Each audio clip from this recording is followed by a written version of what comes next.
एक बार की बात है, तिब्बत के शांत पहाड़ों के बीच बसे एक छोटे से गांव में तेंजिन नाम का एक युवा भिक्षु रहता था। तेंजिन पूरे गांव में अपने दयालु हृदय और अपनी आध्यात्मिक साधना के प्रति अटूट समर्पण के लिए जाने जाते थे। हालांकि अपने सौम्य व्यवहार के बावजूद तेंजिन अपर्याप्तता और आत्मसंदेह की भावनाओं से जूझते रहे। एक दिन जब तेंजिन एक ऊंचे ओक के पेड़ की छाया में ध्यान कर रहे थे, तो उनके पास रिनपोछे नाम के एक बुजुर्ग भिक्षु आए। रिनपोछे को उनके ज्ञान और अंतर्दृष्टि के लिए पूरे गांव में सम्मान दिया जाता था और तेंजिन को उनकी उपस्थिति में विस्मय की भावना महसूस हुई। प्रिय तेंजिन, रिनपोछे ने शुरू किया। उनकी आवाज हवा की फुसफुसाहट की तरह नरम और सुखदायक थी। मुझे लगता है कि आपके दिल पर भारीपन हावी हो रहा है। मुझे बताओ, आपको क्या परेशानी है? बोलने से पहले तेंजिन ने श्रद्धा से अपना सिर झुकाया। आदरणीय रिनपोछे, मैं संदेह और भ्रम से भरा हुआ हूं। अपने सर्वोत्तम प्रयासों के बावजूद मुझे लगता है कि मैं अपने आध्यात्मिक पथ पर प्रगति नहीं कर पा रहा हूं। मैं खुद की तुलना दूसरों से करता हूं और खुद को कमतर पाता हूं। मैं आगे बढ़ने की शक्ति कैसे पा सकता हूं? रिनपोछे ने तेंजिन की ओर दयालुता से मुस्कुराते हुए उसे ओक के पेड़ के नीचे अपने पास बैठने का इशारा किया। ध्यान से सुनो प्रिय तेंजिन, क्योंकि मेरे पास तुम्हारे साथ साझा करने के लिए एक कहानी है। उन्होंने शुरू किया। एक दूर देश में ऊंचे पेड़ों के जंगल के बीच एक युवा बांस की टहनी रहती थी। दिन ब दिन बांस देखता था कि दूसरे पेड़ अपनी शाखाएं आकाश की ओर फैलाते हैं। उनके पत्ते हवा में सरसराहट करते हैं। बांस इतनी ऊंचाई तक पहुंचने के लिए तरसता था, फिर भी चाहे उसने कितनी भी कोशिश की हो, वह छोटा और महत्वहीन ही रहा। एक दिन एक बुद्धिमान बूढ़ा आर्ष जंगल से गुजरा और उसने निराश बांस को देखा। तुम दुहक में अपना सिर क्यों झुका रहे हो? उसने पूछा। बांस ने आह भरते हुए उत्तर दिया, मैं अन्य पेड़ों की तरह लंबा और मजबूत बनना चाहता हूं, लेकिन चाहे मैं कितनी भी कोशिश करूं, मैं छोटा और कमजोर ही रहता हूं। ऋषि ने धीरे से हंसते हुए अपना सिर हिलाया। प्रिय बांस, निराश मत हो, क्योंकि तुम्हारे पास किसी और की तुलना में अलग ताकत और लचीलापन है। भले ही तुम शक्तिशाली ओक या ऊंचे देवदार की ऊंचाइयों तक न पहुंच सको, लेकिन तुम्हारा उद्देश्य कम महत्वपूर्ण नहीं है। तुम्हारी ताकत तुम्हारी ऊंचाई में नहीं, बल्कि तुम्हारे लचीलेपन में है। इन शब्दों के साथ आर्षि ने बांस को हवा के साथ झुकना और हिलना सिखाया, अपने खुद के अनूठे गुणों को अपनाना बजाय इसके कि वह कुछ और बनने की लालसा करे। और इस तरह बांस को अपनी त्वचा में शांति और संतुष्टि मिली, यह जानते हुए कि वह जैसा है वैसा ही पर्याप्त है। रिनपोछे चुप हो गए, जिससे कहानी का ज्ञान तेंजिन के दिल में उतर गया। एक पल के बाद तेंजिन ने बात की। उनकी आवाज में नई स्पष्टता भर गई। अब मैं समझ गया, आदरणीय रिनपोछे, दूसरों से अपनी तुलना करने के बजाय मुझे अपनी यात्रा को अपनाना चाहिए और अपने अनूठे रास्ते पर भरोसा करना चाहिए। आपके मार्गदर्शन के लिए धन्यवाद। रिनपोछे ने स्वीकृति में सिर हिलाया। उनकी आंखें गर्मजोशी से चमक रही थीं। याद रखें प्रिय तेंजिन, सच्चा आत्म सुधार आत्म स्वीकृति से शुरू होता है।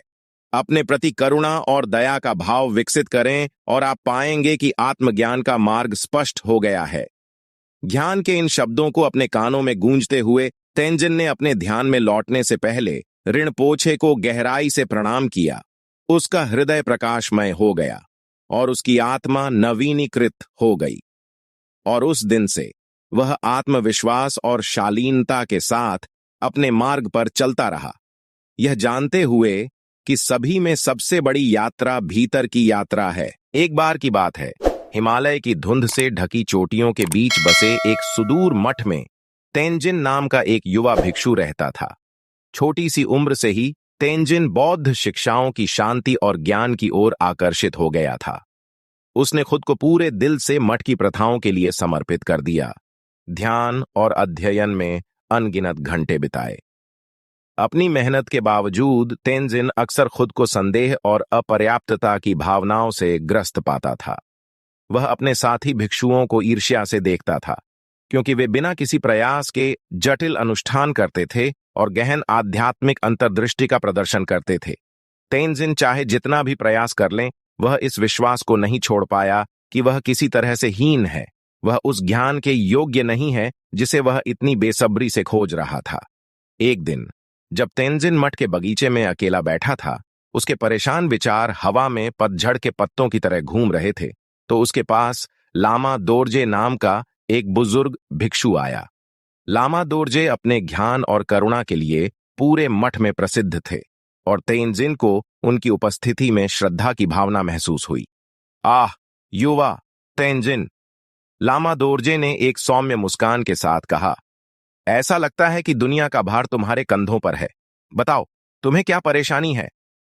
तेंजिन ने बोलने से पहले सम्मानपूर्वक अपना सिर झुकाया। आदरणीय लामा दोरजे, मैं संदेह और भ्रम से भरा हुआ हूं। अपने सर्वोत्तम प्रयासों के बावजूद मुझे लगता है कि मैं अपने आध्यात्मिक पथ पर प्रगति नहीं कर पा रहा हूं। मैं खुद की तुलना दूसरों से करता हूं और खुद को कमतर पाता हूं। मैं आगे बढ़ने की ताकत कैसे पा सकता हूं? लामा दोरजे ने जानबूझकर सिर हिलाया। उनकी आंखें समझ से चमक रही थीं। आह, आत्मखोज की यात्रा आसान नहीं है मेरे प्यारे तेंजिन, लेकिन यह जान लो, आत्मज्ञान के मार्ग पर सच्ची प्रगति तुलना या प्रतिस्पर्धा से नहीं आती है, यह भीतर से आती है। इसके साथ ही लामा दोरजे पास की एक पत्थर की बेंच पर बैठ गए और एक कहानी बुनने लगे। एक दूर देश में एक स्थिर तालाब की गहरी गहराई के बीच एक युवा कमल का फूल रहता था। दिन ब दिन कमल ईर्ष्या से पक्षियों को ऊपर उड़ते हुए देखता था। उनके पंख असीम आकाश की ओर फैले होते थे। कमल ने मन ही मन सोचा, मैं भी उनकी तरह उड़ना चाहता हूं, इस कीचड़ भरी जेल से निकलकर स्वर्ग तक पहुंचना चाहता हूं। इन शब्दों के साथ आर्शी ने बांस को हवा के साथ झुकना और हिलना सिखाया, अपने खुद के अनूठे गुणों को अपनाना बजाय इसके कि वह कुछ और बनने की लालसा करे। और इस तरह बांस को अपनी त्वचा में शांति और संतुष्टि मिली, यह जानते हुए कि वह जैसा है वैसा ही पर्याप्त है। रिनपोछे चुप हो गए, जिससे कहानी का ज्ञान तेंजिन के दिल में उतर गया। एक पल के बाद तेंजिन ने बात की। उनकी आवाज में नई स्पष्टता भर गई। अब मैं समझ गया आदरणीय रिनपोछे, दूसरों से अपनी तुलना करने के बजाय मुझे अपनी यात्रा को अपनाना चाहिए और अपने अनूठे रास्ते पर भरोसा करना चाहिए। आपके मार्गदर्शन के लिए धन्यवाद। रिनपोछे ने स्वीकृति में सिर हिलाया। उनकी आंखें गर्मजोशी से चमक रही थीं। याद रखें प्रिय तेंजिन, सच्चा आत्म सुधार आत्म स्वीकृति से शुरू होता है। अपने प्रति करुणा और दया का भाव विकसित करें और आप पाएंगे कि आत्मज्ञान का मार्ग स्पष्ट हो गया है।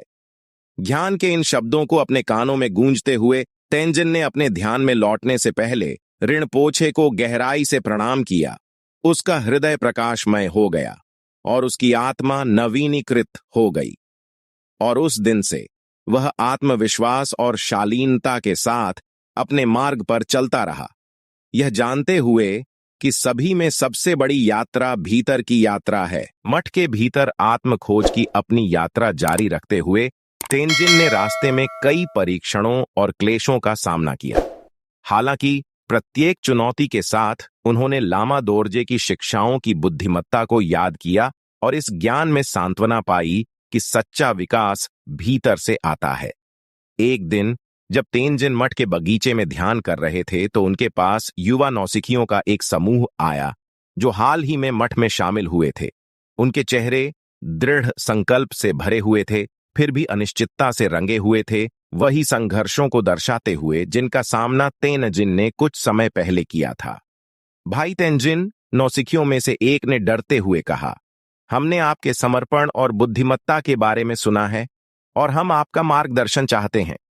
संदेह और अनिश्चितता के बावजूद भी हम आत्मज्ञान के मार्ग पर चलते रहने की ताकत कैसे पा सकते हैं? तेंजिन ने नौसिखियों को गर्मजोशी से देखा, उनके साथ अपनेपन की भावना महसूस की। प्रिय भाइयों, उन्होंने शुरू किया, आत्मखोज की यात्रा आसान नहीं है, लेकिन यह एक ऐसी यात्रा है जो करने लायक है।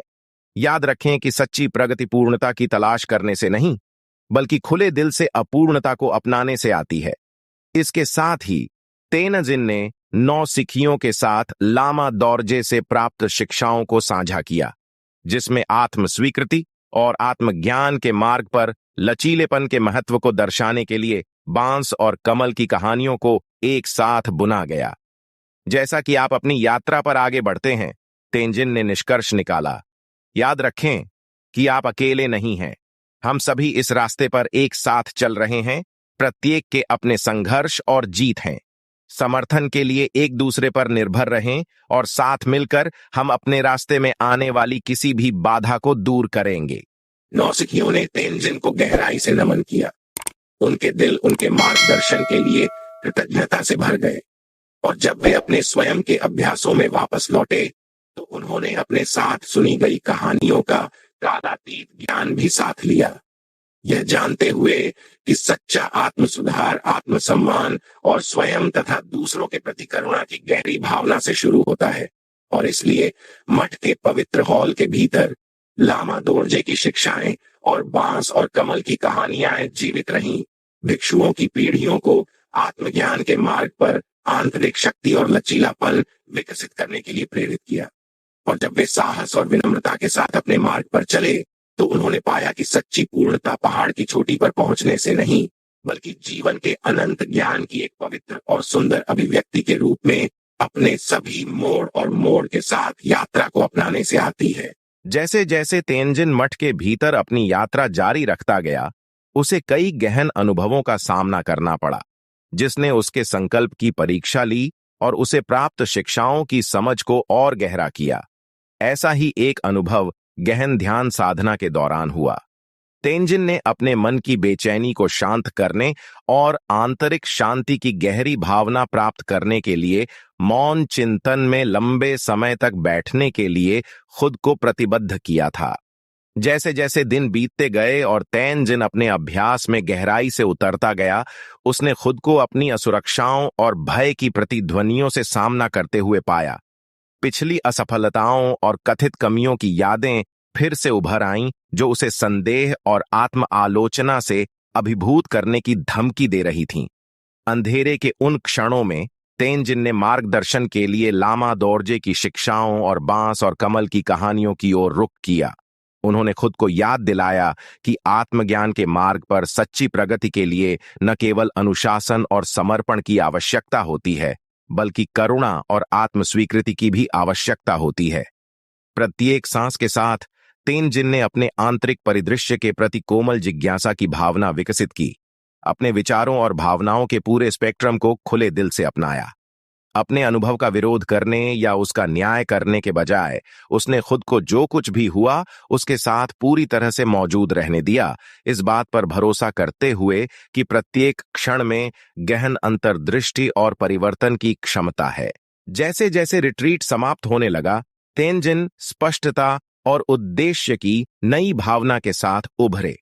उन्होंने महसूस किया कि सच्चा आत्म सुधार अपनी खामियों को मिटाने या पूर्णता की किसी आदर्श स्थिति को प्राप्त करने के बारे में नहीं है, बल्कि बिना शर्त प्यार और स्वीकृति के साथ अपने अस्तित्व की समग्रता को अपनाने के बारे में है। इस अंतर्दृष्टि से लैस तेंजिन नए जोश और दृढ़ संकल्प के साथ अपने दैनिक अभ्यास में लौट आए। उन्होंने प्रत्येक क्षण को आश्चर्य और कृतज्ञता की भावना के साथ देखा, यह जानते हुए कि हर अनुभव, चाहे कितना भी चुनौतीपूर्ण क्यों न हो, अपने और अपने आसपास की दुनिया के बारे में उनकी समझ को गहरा करने की क्षमता रखता है।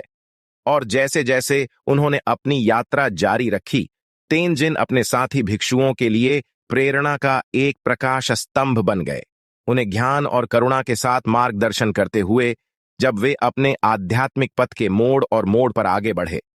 अंत में तेंजिन की कहानी एक शक्तिशाली अनुस्मारक के रूप में कार्य करती है कि सच्चा आत्म सुधार एक गंतव्य तक पहुंचने के लिए नहीं है, बल्कि एक यात्रा है जिसे अपने सभी उतार चढ़ाव, खुशियों और दुखों के साथ अपनाया जाना चाहिए, और आत्मसम्मान, प्राथमिकता और आत्म जागरूकता की भावना विकसित करके हम में से प्रत्येक व्यक्ति जीवन की चुनौतियों पर विजय पाने की शक्ति पा सकता है और अपने भीतर निहित असीम क्षमता को जागृत कर सकता है।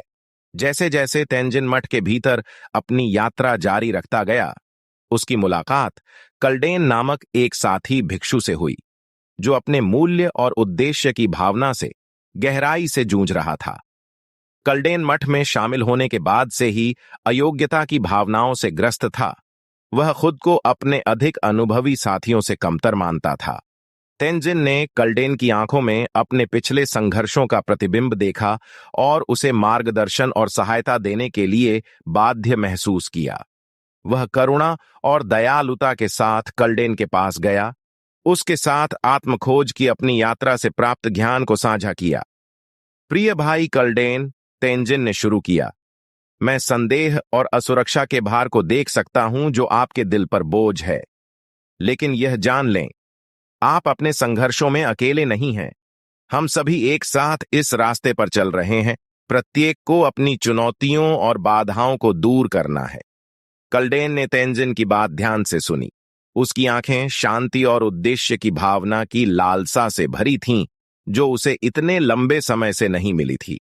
तेंजिन ने उनके साथ बांस और कमल की कहानियां साझा की, जिसमें उन्होंने प्रतिकूल परिस्थितियों का सामना करने में आत्मस्वीकृति और लचीलेपन के महत्व को दर्शाया।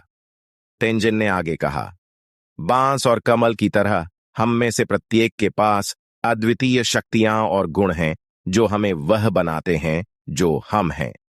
दूसरों से अपनी तुलना करने के बजाय हमें साहस और विनम्रता के साथ अपनी यात्रा को अपनाना सीखना चाहिए, यह विश्वास करते हुए कि हम जैसे हैं वैसे ही पर्याप्त हैं। तेंजिन के शब्दों से प्रेरित होकर कल्डेन को अपने भीतर आशा की एक चिंगारी जलती हुई महसूस हुई। उसने महसूस किया कि सच्चा आत्म सुधार किसी और की तरह बनने के बारे में नहीं है, बल्कि अपनी खुद की क्षमता की पूर्णता को उजागर करने और अपने सच्चे सार को प्यार और स्वीकृति के साथ अपनाने के बारे में है। तेंजिन के मार्गदर्शन और समर्थन के साथ कल्डेन ने आत्मखोज की यात्रा शुरू की, अपने दिल और दिमाग में गहराई से उतरकर अपने भीतर छिपे खजाने को उजागर किया। रास्ते में उसे कई चुनौतियों और बाधाओं का सामना करना पड़ा, लेकिन प्रत्येक परीक्षण के साथ वह मजबूत और अधिक लचीला होता गया, जब तक कि एक दिन वह उद्देश्य और स्पष्टता की एक नई भावना के साथ अंधेरे से बाहर नहीं निकल आया।